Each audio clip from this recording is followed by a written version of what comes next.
when they attend our church. Well, let me tell you, when you arrive on our campus, whether it's been a while since you've been in church or this is your first time visiting, you'll receive a warm welcome. We want you to know that we are glad you're here. As we enter into a time of worship, you'll discover that we're a group of people passionate about worship. We strive to create an environment that allows us to engage and encounter the presence of God. And then as we open up the Bible, we learn and grow together as God speaks to us both individually and corporately. So again, whether it's been a few months or maybe even a few years since you've been to church, we want you to know that you are welcome here. And if by some chance you're unable to attend in person, you can still worship with us online through our Facebook page by searching Mount Olive Ministries. We meet every Sunday at 11 a.m. Mount Olive is located at 3522 Harrison Pike. We hope to see you and your family soon.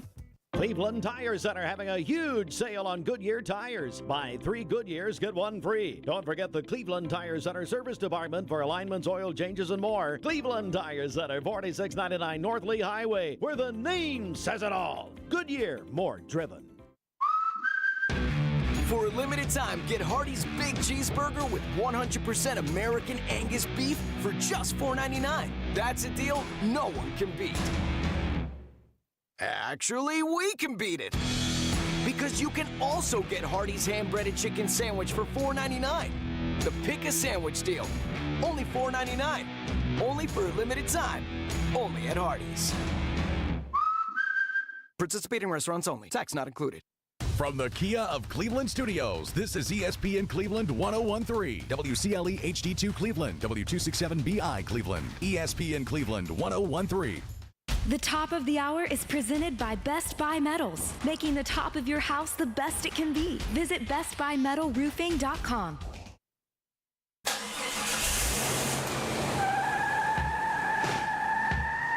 It's time for The Drive on ESPN Cleveland 101.3, presented by Hardees.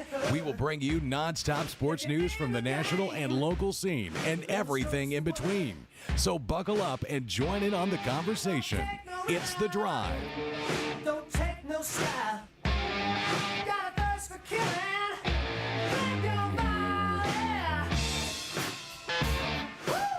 Welcome back into The Drive here on ESPN Cleveland. Hope everyone out there is having a good Thursday afternoon. I am Jim Gum, and of course, typically we have Andy, Jacob, and myself in here, but today it's just me. However, I have a very good friend of mine joining me here in the studio, and I try to lay out the show every day a certain way. But then, got the call today that Andy couldn't make it in. So I did call my good friend Bart Greenberger. And Bart, you've been on the show a few times. And Bart, in case you have not ever heard him, is an Indiana grad, class of 1992. And the last time you were in here was the week prior to the Big Ten championship game between Ohio State and Michigan. Of course, I'm an Ohio State guy. You're an Indiana guy. And you won that game. You guys won the game. It was 13-10. And then you went on a run that stayed. And let's be honest. Let's be honest.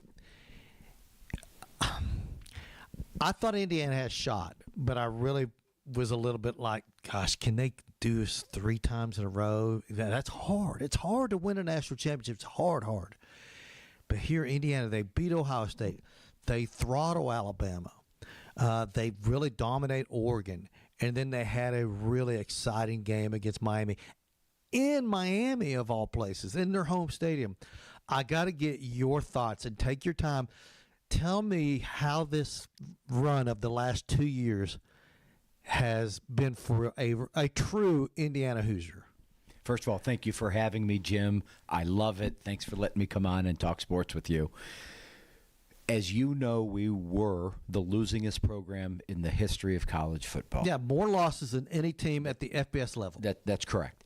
When Cignetti was hired and he makes those pronouncements, my college roommates and I were all on text threads, and I'm on 3 different text threads with different group, and we're all thinking, okay, that's cute, but over the years, we graduated in 92. How many coaches have come in, said they were going to be able to make a difference, they were going to be able to make a change, and nobody did. The exception was Terry Hepner before he tragically died. He was making a difference.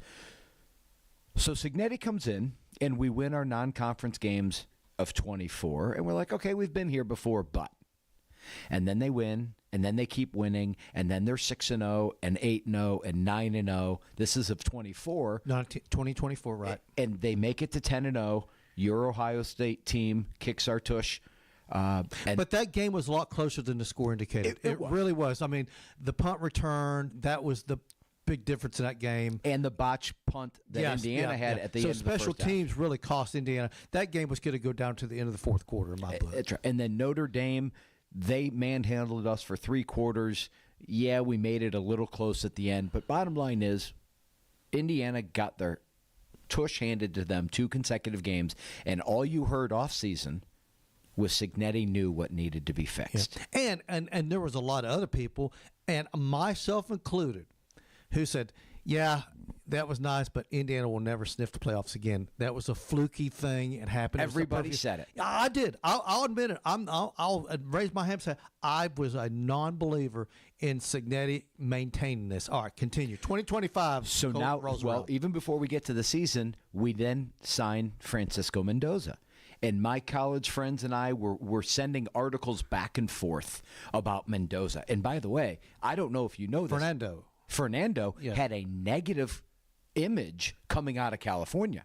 Those are some of the articles we were getting. Yes, the guy can throw, but he's a cancer in the locker room was one of the articles. Mm-hmm. Clearly, 10 months later, we know he's not a cancer anywhere. He's an unbelievable human being. Then we start winning. And then we start winning, and then it's the Illinois game. And you guys weren't just winning games. You were blowing everyone out. But then, like I said, the Illinois game comes around. Okay. So let's go back to the blowing out. Do you remember, and why would you, the very first play from scrimmage of Indiana this season? Was it Old Dominion? Old Dominion. They took it all the way against quarterback sneak, 75-yard touchdown. First play of the game. Yeah. Now, keep in mind, Indiana didn't trail for the first 9 games in 24. So you're talking about, maybe Indiana was a fluke in 24, and my friends are like, uh-oh. And then they didn't blow out ODU, but we won handily. ODU ended up having 10 wins on the season. Right. They were a better team. So we go through the non-conference. We get to Illinois. They're ranked 9th in the country. We're like 22, 23, 63-10. 63. That opened my eyes because I watched almost that entire game, and I was like, it's not fluky. That's a much better team in the Indiana uniforms than the Illinois uniforms. Much better. And then the question is, was Illinois overranked? Was Indiana underranked? Right. Was it a fluke? I don't remember if it was a week or 2 later, we then beat Oregon. And what I don't remember is Joel Klatt, if you know that name. Yeah, I know Joel Klatt. Yeah. On Fox. On Fox, and he also has a podcast. And he looks into the camera on his podcast. Again, it was after either the Illinois or the Oregon, and he says, folks, I was one of those people who questioned who would be the next Indiana. And I'm telling you, it might be Indiana, might be the next Indiana. He said, they might be better than last year. They've cleaned up their offensive line. And Joel Klatt says that. Yeah. And if you look, we did clean it. That's what Signetti knew had to change from 24, was he had to get bigger, stronger in the trenches. And he did. Then the Oregon game. And then we just keep rolling, and we keep rolling. And then it's the Penn State game. And everybody says, that was a letdown game for Indiana. What they don't realize, and you and I talked about this on your airwaves, Penn State showed up that day. They showed up to play. Yeah, they did. Like the team everybody thought they would be. Mm-hmm. And that victory was a heck of a victory. Obviously, the Omar Cooper catch. Oh, my gosh, I can close my eyes and see that. It's wonderful. That's when momentum really started. Hey, what if? We get to the Big Ten game. Number 1 versus number 2. A neutral site, as it should be. The crowd was more Indiana than Ohio State, but not a lot. A couple of my friends, maybe Rich is listening right now, a couple of my friends were at the game. So much fun. 13-10, great game. We're now ranked number 1 in the country. We kept saying, pinch us. Yeah. Because going to the Rose Bowl. But before we get to the Rose Bowl, the funny thing is the phrase is act like you've been there before.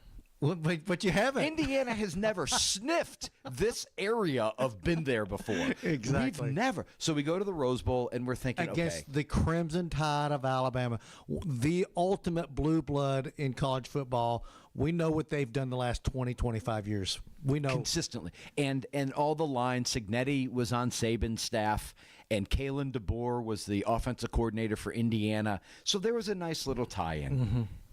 And the first quarter was a typical Indiana first quarter. By no means were we looking like we were going to blow them out. And then all of a sudden, the second quarter, the third quarter, the fourth quarter, and before you know it, what was it, 38-3? 33, the biggest loss by Alabama football in a bowl game in their history. Right. Alabama. From Indiana? From Indiana. What? That right there, the Ohio State win was a close game, okay? And I thought, well, that could have gone either way, and it could have. Missed field goal would have tied it up. That Alabama game opened everyone's eyes in this country. They're like, that's Alabama. And I know it's not Nick Saban's Alabama, but it's still Alabama. It's still got a lot of five-star players on that roster. There's a lot of athletes on that team. Indiana, and it did not look fluky. It looked like the better team won that game. That's when I thought, this team has a chance. Then we have the Oregon game. You know darn well it's tough to beat a team twice in a season, and then a top 10 team. And then when you stop and think about it, Oregon was number 3 the first time and number 5 the second time. So it's tough to beat a top 5 team twice. Absolutely. And Indiana obliterated They them. did obliterate. That game was not even competitive. And Oregon scored late to give them 22 points, but it was a blowout, literally from the first play, pick 6 by Pond. Unbelievable. And I'm watching all these experts as we lead up. By the way, I had 2 college roommates go to the Rose Bowl in Pasadena.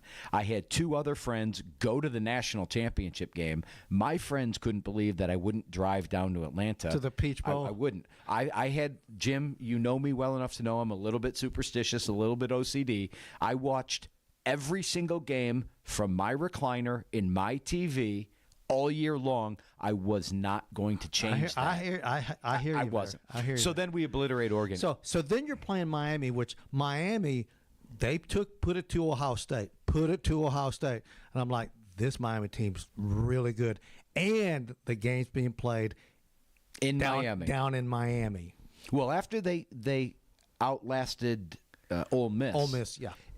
It was like, okay, their defense is decent, or their defense is really good. Their offense is good enough. Mm-hmm. So then I started watching all the experts. And there's a guy also, I think, on Fox. Josh Pate is his name. Yeah, we had Josh Pate as a guest on our show 2 weeks ago. Really? Sure did. I watched all his videos of him picking against Indiana every week. And when he picked Miami for the national championship game, I said, good, because I don't want him picking, because the experts still couldn't get behind the old Indiana. Yeah. The jersey was the same. The players were not. The players inside that jersey were not. So the national championship game, and we go up 10-0, and then it's just a dogfight. It is a dogfight. And that's listen, I said this. If Miami and Indiana played 10 times, I'm convinced it would have been 5-5. I agree. Because that's a really good Miami team you beat. That defense was solid, man. How many NFL players are on that team? There's a lot of NFL players 4? on the team. Yeah. And Carson Beck, I know he's prone to throw critical interceptions, which, by the way, he did at the end of that game. But when Indiana settled for that field goal to go up 6, I was like, oh, my gosh. They're going to let Miami go down the field, score a touchdown, kick the extra point, win the national championship by 1 point. I really thought that was going to happen. All right. I wasn't sure, but I really believed in Bryant Haynes and his defense. I was nervous. Then the interception, and it was I didn't know how to act. I did not know how to act. I cried. I was so excited. It was my phone was blowing up with college roommates and friends. My son was the first to call. My daughter was the second to call. And my daughter's not even a college football fan. It was just, Jim, I cannot even put into words how exciting it has been. Let me ask you this. As someone who's been an Indiana Hoosier your entire life, did you ever even think that it was possible for Indiana to even be in the limelight, much less be at the top of the mountain. Because frankly, I never saw it happening. I thought of all the programs in America that play in power conferences, I mean, Indiana's the least likely to do this. But here they are, man. 16-0. Unbelievable. And I know you talked about this on your show, but Indiana, the last undefeated football team, and Indiana, the last undefeated men's basketball team. It's just surreal. It is surreal. And here's the funny part is when the schedule came out for 26, and my college roommates and my buddies were all analyzing what are the wins, what are the losses.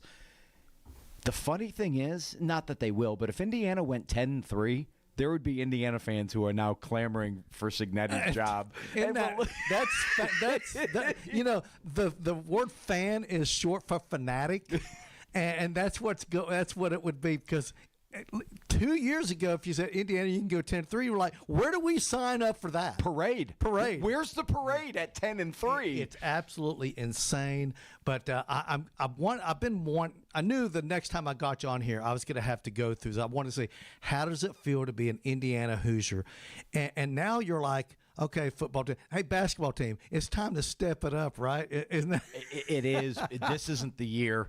No, I don't know if Darian DeVries will be the right coach or not. By the way, I got to ask you this, and I'll be shocked. I was shocked when I saw this about Indiana's going to erect a statue for Bobby Knight, because frankly, I thought there was probably already one there. I did not know. I guess it just took time for this to kind of. Well, he left on such bad terms. Bad terms. I know, but he kind of mended some fences a little bit late before he passed. But honestly, if you just said on Indiana's campus, is there a statue of Bobby Knight? I said, sure, there is somewhere. Yeah. And I was shocked when I saw that he was not. I had a statue of him. It's not a fair comparison, but it's kind of like Pete Rose was never going to get into the Hall while he was alive. I hate that reference, but it's true. It's true. Bobby Knight was never going to get a statue until he died, and he deserves one. Do not get me. I did not like him at the end of his tenure. He became too big for his own britches. He thought he owned the university. He rudely found out he did not. But what he did for that university, for the brand, for the name, for basketball, for the school, he deserves a statue. 3 national champions. 76, 81, and 87, if I'm not mistaken. I'm impressed. And my graduating class of 92 was the first year in like 12 years not to win a national championship. Now, let me ask you this. We had a debate on the show earlier this week. I made the comment, and by the way, the owner of this station is Steve Hartline, and I made the comment. I said, Mike Krzyzewski's the greatest college basketball coach of all time. Hartline, he calls the show. He goes, are you kidding? You're nuts. You're crazy. You know, it's John Wooden, 10 national championships in 15 years at UCLA. And I'm like, you know, you got Dean Smith. You got, in your opinion, who's the greatest head coach in major college basketball history, in your personal opinion? And there are no wrong answers, by the way. Gino Auriemma. Now women's, okay. Men's college basketball. John Wooden. And I know it's a different game. Everyone's saying John Wooden except for me. I'm saying Mike Krzyzewski. And I respect that answer. It's a different game now with NIL, with players transferring. But even back then, John Wooden got more out of his players than everybody else. And my only thing that I said, and boy, Steve Hartline's probably loving you because I'm sure he's listening right now, is that. Hi, Steve. My thing is, I thought Krzyzewski had to go through the 64-team bracket every time. Back when Wooden was winning it, I think it was like 30, maybe 24 teams, 32 teams, whatever it was. But he'd have to go through as many rounds. And that's the reason I went with Krzyzewski. Plus, Krzyzewski is the winningest basketball coach of all time. You know, with his total victories. I mean, he won 5 national championships. That's half of John Wooden. I cannot argue if somebody put Krzyzewski on the 1 line, but I'm putting him on the 2 line. Yeah, and I would put Dean Smith up there, Roy Williams up there, Boeheim up there. I mean, Bobby Knight's going to be on that I'm list. Biased, but I put Bobby Knight a little bit higher. Yeah, Bobby Knight. I'm just rattling off names. Right. But I mean, Jim Calhoun deserves recognition. I mean, gosh, man, what about UConn, man? It seems like it doesn't matter who their coach is. They're winning national championships, and Hurley has got another great team this year. College basketball, I love March Madness. And now that the NFL is over and we got a Super Bowl champion crown, my focus is on college basketball. Now, around here, focuses on Major League Baseball because Andy and Jacob, my two co-hosts, they're all about the Braves. They're all about high school baseball, which I don't get me wrong, and college baseball. Don't get me wrong, I love it too. But man, I'm into March Madness, and I'm into this stuff right now. So I don't know if do you know who Dick Weiss is? He's a writer. He's from Philadelphia. Well, he's going to be a guest on our show tomorrow. He's a legendary writer. Been covering college basketball for 40, 50 years or so. But we're going to have him. But I love March Madness, but I love the not controversy, but the debate about who's the greatest baseball player of all time, who's the greatest coach of all time, who's NFL player, who's greatest. I love those kind of things because there is no wrong answer. All right. It's your opinion. It's my opinion. It doesn't make either one of us wrong or right. I'm going to throw you a curveball that we haven't talked about. All right. Babe Ruth, Shohei Ohtani. Who's better? Well, I'm going to say Babe Ruth. He did it for a longer time. But Ohtani's done things that's never been done before. Consistently doing things. He is consistent. Listen, I was obviously, some people claim that I might have been around when Babe Ruth was playing. I was not. The gap's not as far off as you think, though. But no, I still would say Babe Ruth, but Ohtani is doing things that I've never seen. But because he can still pitch, he can hit, steal bases. He's a five-tool guy. Listen, of course, he never plays defense anymore, but I think he could. He could go out in the outfield and play good outfield. I'm convinced of that. A great outfield. But he can, he's a DH normally, or he's on the mound. I think he's the greatest. And I can't say he's the greatest player because the greatest hitter I ever saw was Barry Bonds. He's the greatest hitter I ever saw. The greatest overall player I've ever seen is Shohei Ohtani. Overall player, can do everything. Oh, see, and I think the greatest hitter I ever saw was Tony Gwynn. The only year he did not, I just read this today, the only year he did not hit over 300 was his rookie year. I didn't even know that. He's awesome. I mean, he's just, I know what you're saying about Bonds. I can't stand him. I know a lot of people can't stand him. I get that. Because of the cheating allegations. Yeah, and then, you're right. Whereas Tony Gwynn just played the game the right way.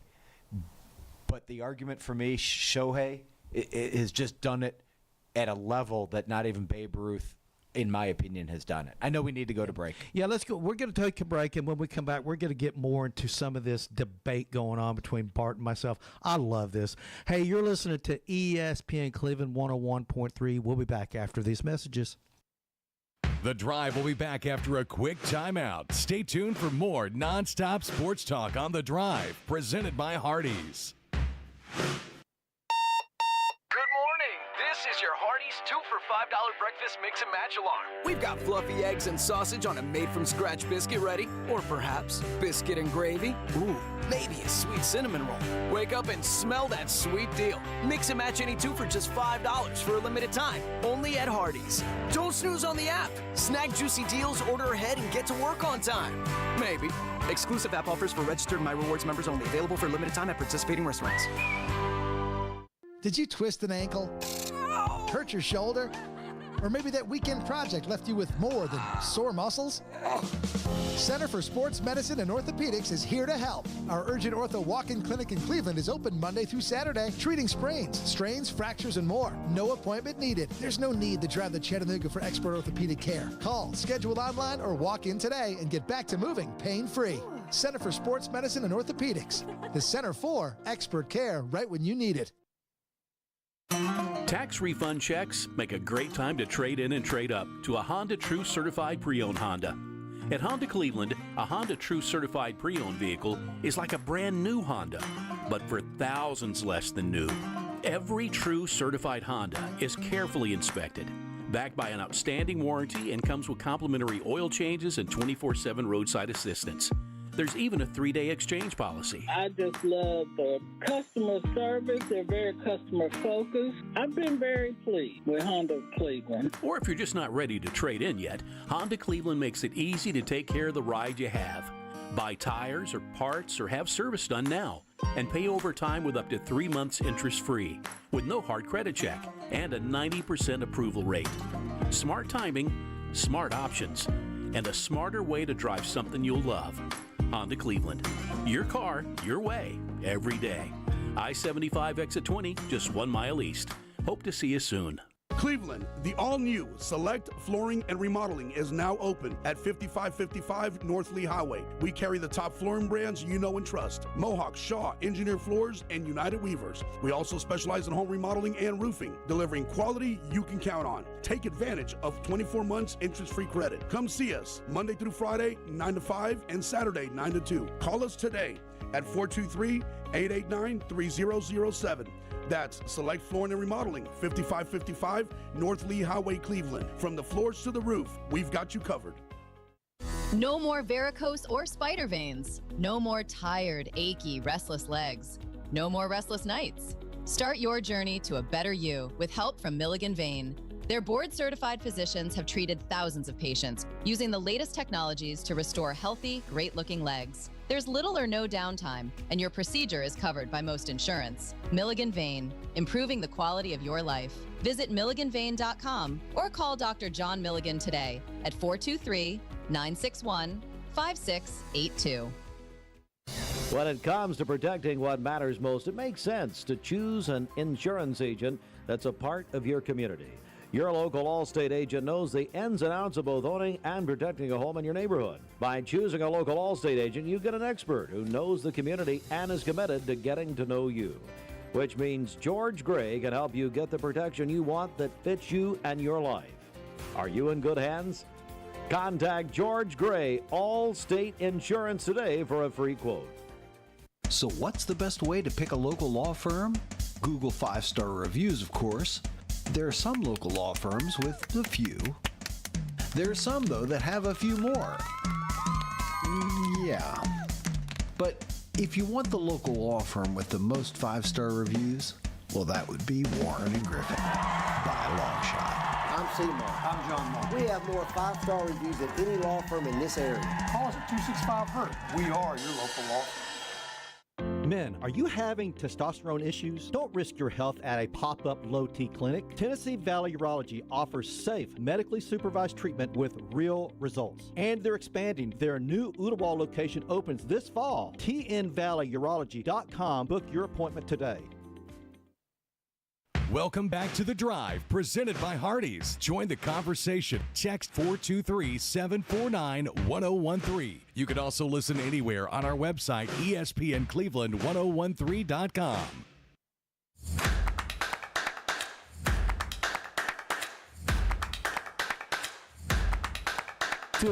Mayfield Dairy Chocolate Milk is a great recovery drink for athletes or anyone who exercises. Rich in calcium and vitamin D, get Mayfield's famous chocolate milk at multiple locations near you and find out more at mayfielddairy.com. And Bart Greenberger is my guest today. And Bart, I am so glad that you're here today. Thank you. And there are other people around here that are probably really glad you're here today too. I'm going to go ahead and say, and I'm not going to give any names, and I am not exaggerating when I say this. Bart Greenberger just saved someone's life about 5 minutes ago, and I'm not exaggerating when I say that. We had a gentleman who was choking, and Bart was able to do the Heimlich maneuver and probably save that young man's life. And Bart, you know, divine intervention is real. God put you here today for a reason, and we have a young man that is still doing really good. About 5 minutes ago, he was not doing real good, and you knew the Heimlich maneuver, and you literally saved his life. And, man, I am so appreciative. Thank you. Anybody would have done it. We heard him choking, and fortunately I was just able to react. I hope he's okay. It sounds like he's okay. Fine. He's fine. And it's a scary situation, and that's why our break was a little bit extended right there. We were all over here. I'm sitting there going, oh my gosh. Bart's over there pulling up. Listen, I don't know what you can bench, but I have a feeling that you can probably bench a little bit more than you realize because, partner, you are doing a heck of a job there, and we're so thankful about you being here because I'm convinced that God put you here today because of this situation. I happen to believe that 100%. And it's hard to talk sports right now. It really is. When we just went through what we went through. And I'm so, like I said, I'm just flabbergasted. I can't even think of the words that. Yeah, I'm not gonna go on because I'm gonna get emotional if I don't. If I keep talking about this, but unbelievable stuff. All right, let's talk sports. This is a sports show. So anyway, I want to get your opinion on this. Alabama basketball. Bruce Pearl, by the way, he ripped into Nate Oates for selfish reasons. He says the Charles Bediaco endeavor. Former longtime college basketball coach Bruce Pearl, now an analyst on TNT, took Oates to task for his stance during the network segment during discussing Bediaco's ineligibility.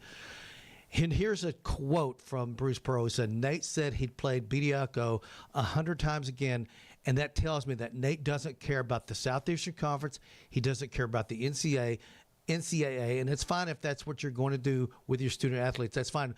But you're a member of this conference, and you're a member of the NCAA. What about the rest of the teams? What about the rest of the players? Why should those 5 teams have to play against an ineligible player? I think it's selfish, and I think it was wrong. That's Bruce Pearl. And he's not the only one who said it, but he said it just a couple nights ago. What was your opinion? And listen, we've got guys that are trying to get eligibility for a 6th year of college football. We've got professional athletes trying to go back to college, and we know why. It's all about the NIL because they're getting ready they can make millions of dollars more money in college than they can playing semi-pro or the G League or whatever it is, and we all know that's what it's all about. That's what happened to Diego Pavia. I didn't think Diego Pavia should have been eligible for Vanderbilt last year, and Tennessee's trying to do the same thing for Joey Aguilar for 2026. What's your thoughts about what's going on in college athletics? I want to first address the who before I address the what. I am not a Bruce Pearl fan. Bruce Pearl has been known as a cheater. I think that is, I don't want to use the word He's convicted. had some trouble with the NCAA. He has. So I find it very hypocritical of all people that it's him who's complaining about another coach in the SEC cheating or trying to get as close to the line as you can. I'm writing a book. I won't go into that now, but there's a chapter in my book that says sometimes we ignore the message because we don't like the messenger. Mm-hmm. And your viewers can think about, and by the way, that quote comes from a guy by the name of Chamath Palihapitiya, who has a podcast called the All In Podcast. Sometimes we ignore the message because we don't like the messenger. And in this case, I don't like the messenger, but I happen to agree with his message. Mm-hmm. Because there are too many teams, college teams, football, men's basketball, women's basketball, it's probably happening in non-revenue sports as well, that with all the money that's coming, they are trying to cheat more and more. And it was going to happen. It's a mess. The gambling, the NIL, the portal. Don't get me wrong. The product that football, men's and women's basketball are putting on the field, the court, the product is great. It's the best it's ever been. It's the best it's ever been because there's more parity. But there need to be limits. And I believe that the NCAA, it's time that they set hard and fast limits. We no longer have the COVID BS that we had, which is why some of these players are trying to get a 5th and 6th year. Mm-hmm. Stop. Yeah, that was 2020. Here's the thing. We got to get, like you said, we got to get back to. We have rules in place, but what they're doing, they're putting lawyers because laws trump rules, okay? We all know that. But sometimes you just got to put your foot down and say, no, we're not doing it. Here's my thing. The president of University of Alabama or the athletic director is the boss of Nate Oates. They could just say no. Say, no, you're not doing that. But these presidents, these athletic directors, they're fearful because, first off, the Nate Oates is making a heck of a lot more money than his boss. the athletic director, he is. I mean, that's just the head coach of every men's basketball and every football team has a much better salary than a football coach. In most cases, they are the top paid state employee in each state. Right. And so it's hard for someone that's making a third of the salary for you to say, no, you're not doing that. But sometimes you just got to anyway. I understand that he's doing everything he can to win games, but the integrity has to mean something. The rules, just look at the rule book and don't try to use laws to circumvent rules. Just obey the rules, just like most of the other people are. But here's the big thing is, and I get this, and this is Nate Oates' contention, that we got over 100 players in college basketball that got paid to play in Europe when they were 15, 16 years old. Does that make them a pro? If you're getting paid to do something, you're professional. You're a professional umpire because you get paid to umpire. I have been a paid umpire myself. I'm a professional. If you get paid to do a task, that makes you a professional at that particular task. 100% agree, Jim. And so I get the thing about, hey, we got kids coming over here to play college basketball because they don't have college basketball in Europe. The United States is the only place where you play collegiate athletics. That's just the format we have here in North America and in the United States. And we're getting kids that played professionally in Europe when they were 15, 16 years old. Now they're coming over here as freshmen or maybe sophomores. And, of course, now you got the NIL. Some of these guys are getting paid again. Now, for years, guys got paid to play in Europe. They came over to the United States. They didn't get paid, but they were on athletic scholarship, which has a value in itself also. But I don't know the answer. I just know that paying guys that were drafted in the NBA, and maybe he didn't actually play for the Pistons, didn't actually play for the Spurs, but he was playing in the G League. He had a salary. He was paid as a professional, player. and he was drafted. Mm-hmm. So I have a problem with it. I don't know if drafted to me holds any weight because I might get drafted. But the NCAA rule said once you're drafted, you've forfeited your eligibility. I understand that's what it does say. To me, being drafted shouldn't lose my eligibility because I don't have to go play for that team. How many teams did Bob Gibson get drafted in 4 different leagues? Was it Dave Winfield or Bob Gibson? Dave Winfield got drafted by 4. Maybe it was Winfield. Dave Winfield Gibson was 3. Yeah, Dave Winfield got drafted by the ABA, the NBA, Major League Baseball, and was it the NFL? Well, in Major League Baseball, we know. I'm trying to think of what the other sport. Well, because it wasn't hockey. It has to be football. Yeah, so the ABA and NBA were the 2 professional basketball leagues. But just because you're drafted doesn't make you a professional in that particular sport. Right. But I agree. The second you accept payment, and these kids in Europe will learn real quick, hey, go play professionally in Europe. The second you take money, you are no longer eligible to play college basketball in the United States. And you know what that does? That opens it up for 100 more high school kids to play to get those same scholarships. So I'm all for that. I get that and what you're saying no to those kids over there in Europe. I'm sorry, but rules are rules. Rules are rules. Rules are rules. And listen, there's nothing preventing those kids from coming over here to go play in the G League, or there's other professional leagues in Europe that if they're good enough, they'll get seen by the NBA, they'll get drafted by the NBA. But that doesn't mean you get to play college basketball here. Exactly. They need to be we've got a grayed out or very pale line. It needs to be a solid black line. It's not gray, it's either black or white. You're either eligible or ineligible based on these parameters. I would like to mark the date and time down because Jim Gum and I agree on something. Unequivocally, we agree. Yeah, exactly. That doesn't happen very often. So, you said before the excitement we had this last time that you're already umpiring baseball. I had my first official varsity game Tuesday. I was on the bases, and I did my first plate game yesterday, a 2-1, really well-pitched game. down at Lafayette in Georgia. And boy, the weather's starting to feel like baseball weather, man. It was 70 on Tuesday. The temperature quickly dropped. Sure, once that sun goes down, Exactly. it drops quickly. And yesterday's game time was about 62. It got into the upper 50s when our game ended. I've got a game tomorrow. I've got a doubleheader Saturday, and I think I've got 6 games next week. Let's go. Man, listen, I know you had some injury issues last year. 2 torn menisci in the left knee. It's either a torn meniscus or it's an ACL injury in the right knee. So I have to double wrap both knees. And if you ask me to pick anything up, don't. Because when they're wrapped, I can't bend. Hey, listen, Lindsey Vaughn was going down the slopes with a torn ACL. Did you see that? Unfortunately, she hit that gate. Her arm got caught up in that gate, and she is all messed up now, man. She said multiple leg surgery, broken chin, and I heard her say that the ACL injury had nothing to do with the crash. No, it had nothing to do with it. Did you see the crash? Her arm got in the gate, and it messed her up, and she twirled like a helicopter, and next thing you know, and I don't know how fast they're going, but they're going. They were going 50. Yeah, 50, it's 60 up in miles the an hour. upper left-hand corner. Yeah. You can see their miles per hour. Think about that. Think about that. No.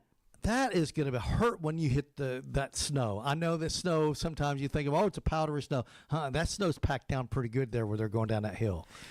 I'll ask, since you brought up the Olympics, winter sport, what do you most like watching? I like the hockey. Oh, okay. I like the hockey. Okay. I'm old school. Now, I'm going to say this now. I do enjoy the curling. I'm not exaggerating. Do you? I think it's really cool. I would love to try it just one time with one of those big old stones. I think I'd be pretty good at sweeping it. I would not. Because I wouldn't be able to stay on my feet. So the Winter Olympic that I love the most to watch is double luge. Now, I like the bobsled, too. The double luge is pretty cool. The double luge, what these guys can do, men and women, what they can do in a sled. I mean, double luge is fast, it's exciting, it's exhilarating. Did you see that new sport where they're got skis and they're coming up a hill and then they're skiing back down? Yeah, they're going uphill on skis. I think it's like mountain climbing, whatever the sport is. I'll look it up when we take a break. But it's a new sport this year, and I'm like, what the heck? These guys are with skis going uphill. Walking uphill with skis on, they do something and they ski that back down and everything. But it's a new sport. I'm like, there is no way, man. Skiing, I can water ski. Well, I could water ski. I can't now, I'm sure. But I've never snow skied. My wife has. He ever snow skied? Once. Yeah, I never even tried it. I don't understand the genesis behind biathlon. Oh, were you shooting? Who came up with, let's ski down a hill, let's stop, and let's shoot at something? Probably, it sounds like something that you did back in World War II or something. Sounds like somebody was inebriated and said, let's make this an Olympic sport. That's possible. That's possible, too. Hey, let's go ahead and take another break here. When we come back, we've got a lot of other things we're going to get into. We're going to talk a little Major League Baseball. You're listening to The Drive here on ESPN 101.3. We'll be back after this. The Drive will be back after a quick timeout. Stay tuned for more nonstop sports talk on The Drive, presented by Hardees.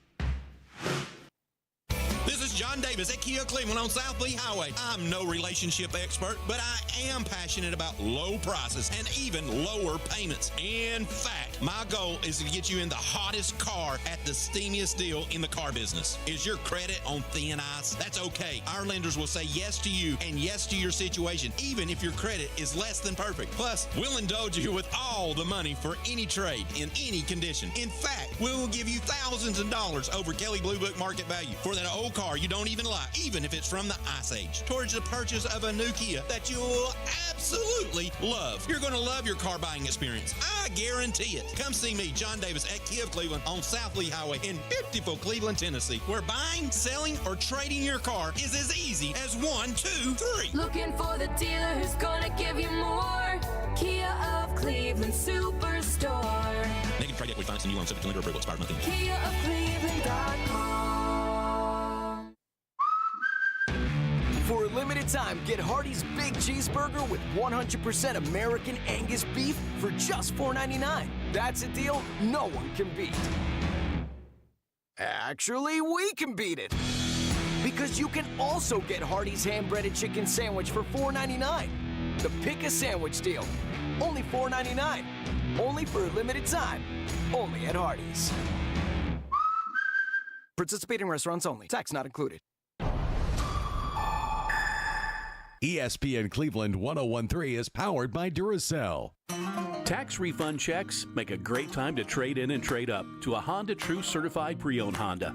At Honda Cleveland, a Honda True Certified Pre-Owned vehicle is like a brand new Honda, but for thousands less than new. Every true certified Honda is carefully inspected, backed by an outstanding warranty, and comes with complimentary oil changes and 24/7 roadside assistance.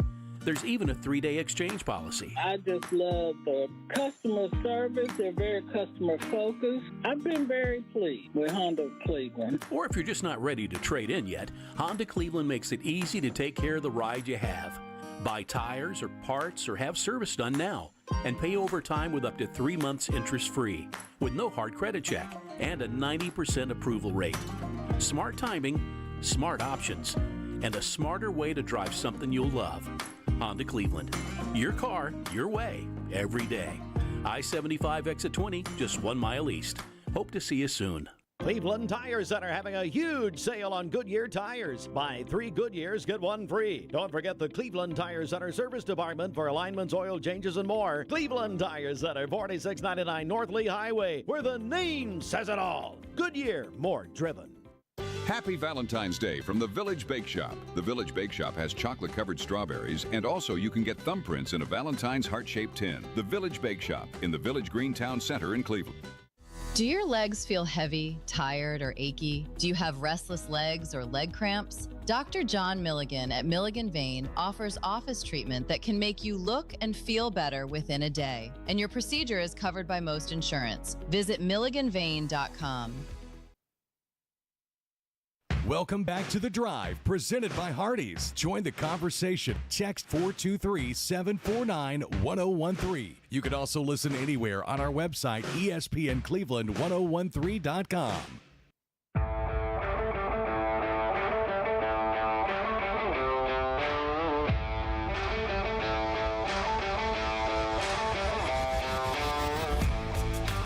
Duracell in Cleveland is now hiring mechanical skilled technicians, $22 to $27 per hour. Excellent benefits beginning day one. Medical, dental, vision insurance, paid vacation, holiday pay, 401k, tuition reimbursement, and more. Apply now at Duracell.com. That's Duracell.com. And I'm Jim Gum, joined by Bart Greenberger. And Bart, of course, if you missed the first segment of the show, Bart, I guess, went off on your history at Indiana University, 1992 grad, and what you experienced over the last, I guess, say 24 months or so, if you want to count this time in 2024, and where we are here in 2026. It's an amazing, amazing journey for Indiana football. Anyway, that being said, there's some other stuff we need to get to at some point. By the way, I saw, you're gonna love this. The Pac-12 is back. Okay, they've got 8 league members. Okay, so they're playing 7 conference games. Obviously, you can't play yourself. You got 7 conference games. They're playing 4 non-conference games. Okay, that only adds up to 11 games. They're at the end of the season the last weekend after Thanksgiving, like the end of everyone else's regular season. They're having what's called a flex schedule. In other words, they're going to play an undetermined opponent yet, but it will be a member of the Pac-12. So they're going to play a member twice. Everyone's going to be playing each other at least twice, everyone. I think that's kind of interesting, and they'll determine this at the end of after you've played your first 7 conference games, you've determined the order of the conference, okay? And you're going to know who's going to be playing in the Pac-12 championship game. The flex games that last weekend, even though it's against a conference opponent, count as non-conference games. That doesn't make any sense. But they're only doing 1, so that puts them at 12. That puts them at 12 games. Everybody else play 13? No, everyone plays 12. Like the SEC and Big Ten play 12. Indiana played 12, and then the 13th was the conference championship game. So that's an interesting concept. I've never seen a league do this before, but the Pac-12 is going to do it in 2026, where when you see a Pac-12 schedule, you'll see the first 11 opponents will be listed, and then the last one will be flex. Oh, I thought you were going to say TBD. Well, it may be TBD, which it is, to be determined, but they may just say flex, and the conference will determine who you're playing. But the conference hasn't announced what criteria they're going to use to pick those games? They probably have. I probably just didn't read enough into it. Because I haven't heard about this one yet. Yeah, this just happened last night. Wow. So this is college athletics in 2026, man. By the way, another thing, the NCAA has denied Trinidad Chambliss' waiver appeal and reconsideration in his attempt to acquire a 6th year of eligibility. His college football career just might be over now. Isn't it about time? Heck of a player. Yeah. So the three iconic plays for me in the 2025 college football season was the Omar Jr. catch, Indiana. That was the play of the year. Yeah. The Fernando Mendoza run on 4th and 5 from the 12 in the championship game. That was awesome. And that Trinidad Chambliss scramble against Georgia in the Peach Bowl? No, that was the Sugar Bowl. Sugar Bowl. Sugar Bowl. The Sugar Bowl. Mm-hmm. Oh my gosh, Jim! To watch that run when he snaps the ball, maybe the 25, and he was running inside the 5, avoiding. He actually went over to the goal line, and they had to. Oh, did he go over the goal? Well, he went to the goal. Yeah. I don't know if he went over, Something but like it's that. right around it. I think they said he actually ran 60 yards. I on the believe play. it. Those are the three most iconic plays in my memory. I'm not trying to spur any debate. And I would agree 100%. Those are the three that stand out to me. And what that athlete can do. But my question is, he was at Ferris State the year before. That just goes to show you there's some good ball players at the Division II, the FCS level, and, of course, the FBS level. Yes. My question is, why doesn't he want to go to the NFL? Is he being told by his people that he's not good enough? He's a little small. So was Drew Brees. So is Russell Wilson. Yeah. There again, now, that being said, the ideal quarterback is about 6'3", 6'4". Sure. That's your ideal. And look, Baker Mayfield is a smaller guy, and they're prone to get hit and hurt. Look, Kyler Murray was a great college football player at Oklahoma, just tremendous, but he cannot stay healthy in the NFL. He gets hit. He's smaller. I've said this on air. If I've got two quarterbacks and their talent level is pretty darn even, give me the bigger guy. Give me the bigger guy. Likely they're going to last longer. They can take the hits a little bit more. As physical as SEC football is or Big Ten football is, it doesn't compare to the NFL, man. No. Those are grown men, and they hit, and they are hitting harder. They're faster, bigger, stronger, faster in the NFL. And a smaller guy, yeah, you can get away with it for a while, but eventually it's going to catch up to you, more than likely. Listen, Drew Brees was an exception. Of course. He was an exception. Unbelievable. Hall of Famer. Probably, in my opinion, I think Drew Brees is the most accurate passer of a football I've ever seen as far as from point A to point B. He was pretty darn Tom Brady was pretty darn good. He was. Too. Listen, I'm not going to. And I thought Dan Marino was right up there, too. Peyton Manning. In terms of accuracy. Yeah, accuracy. But Drew Brees was right up there. But Drew Brees had to do it with a smaller stature, and he had to, find lanes to throw to. Listen, most quarterbacks need a lane to throw to because even a big tall guy like Peyton Manning, still, if a defender is putting his hands up, you're going to get it bad done. So you're looking for lanes. Smaller guys need to find lanes too, but it's the physical toll it takes on their bodies. That's why I lean towards. That's why I'm such a big Josh Allen guy. Big, strong guy. He delivers hits as much as takes them. I love that guy. Let me ask you this: you're a college football fan. You're a Big Ten fan. Tell me what you think Fernando Mendoza is going to do at the next level, if anything. You know what? And I heard some guys talking about this.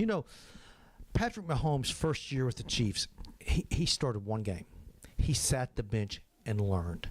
And sometimes I think some of these quarterbacks get thrown out there too fast.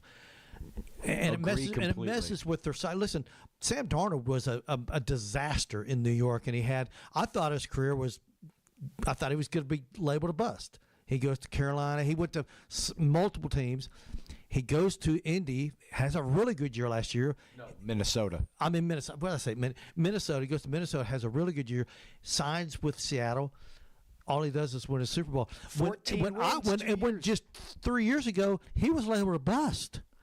So sometimes I think these NFL teams would be better off letting these guys stand on the sidelines for an entire NFL season and watching how fast the game is and the differences between a playbook in the college football is about a half-inch thick and NFL is about 1.5 inches thick.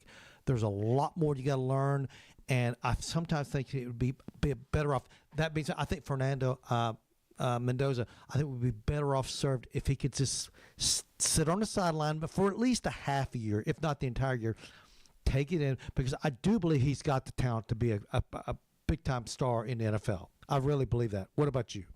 I think he's going to need some time and he's to develop. He's going to go with going to the Raiders. There's no question about that. And look at that team. You've got Ashton Genty. You've got Max Crosby. Great.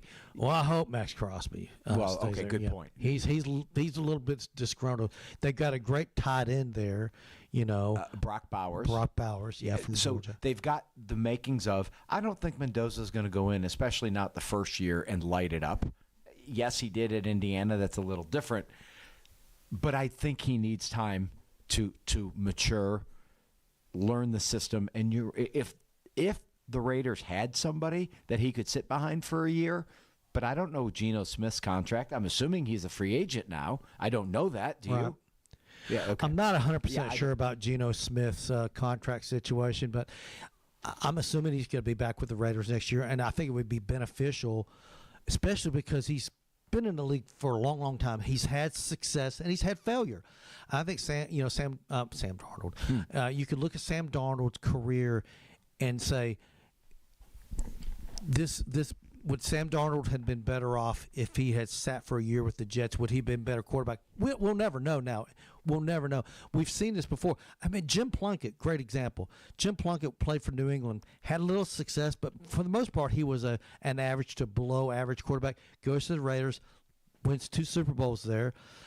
We've seen this before, and I'm happy for Sam Darnold because I knew when I saw him in college, I said, this guy can play. He's got a great arm. He seemed like a low-key guy. I'm like, when he had such little success, I'm like, it's just hard for me to predict. It has to do with your situation, man. It has everything to do with your situation. 100% it does. 100%. The coaching and the situation. I think that he has a chance to be good. Like most young quarterbacks, think about it. How many really good young quarterbacks do we have? You can't include I'm not going to include Cam Ward because his team isn't winning. I'm not blaming Cam Ward for that. Look how long it took for Trevor Lawrence to have success in Jacksonville. Great point. And he's one of those guys with a no question. He was what they call a generational quarterback. How many times we hear that thrown out there? Generational quarterback.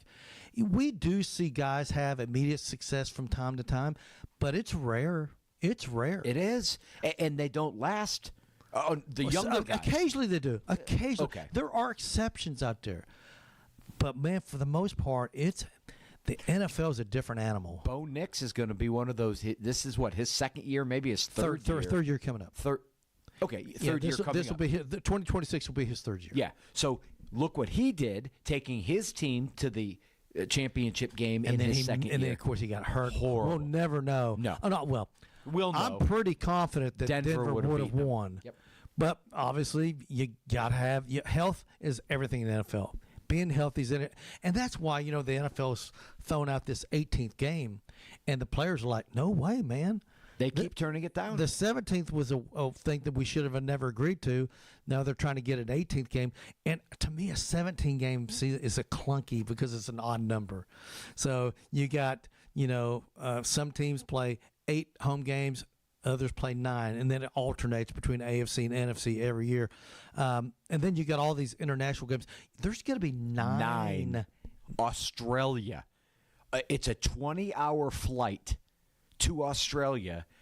Are they going to get 2 weeks off? Yeah, everyone that plays these international games, the next week is your open date. I know the next week. Not going. I know that, but they deserve a second week. So whoever has to play in Australia, which I think it's Dallas and I don't think they've announced the opponent yet. I think okay. Dallas, and I think there's another team. Oh, okay. But they're playing all over It's just Europe. not They're playing fair. in Europe. They're playing. I mean, I'm sure we're going to play a game in Tokyo at some point. My guess is what the NFL is going to do is whoever plays in Australia on, say, week 7, week 6 will be a Thursday night game. Then they travel to give them that extra time to adjust. Then they have the week off after. Think about this. You go to Australia, you're going from the Western Hemisphere to the Eastern Hemisphere, the Northern Hemisphere to the Southern Hemisphere. It's the absolute opposite end of the earth. That's right. The opposite end of the earth. That's but crazy. Goodell wants to grow the league, wants to grow viewership. Like it or not, that's what he's doing. Unbelievable. Bart, we're at the end of the show, partner. I hate that. Where did the hour go? Well, part of it was you saving someone's life, man. That was off I air. am never going to forget this.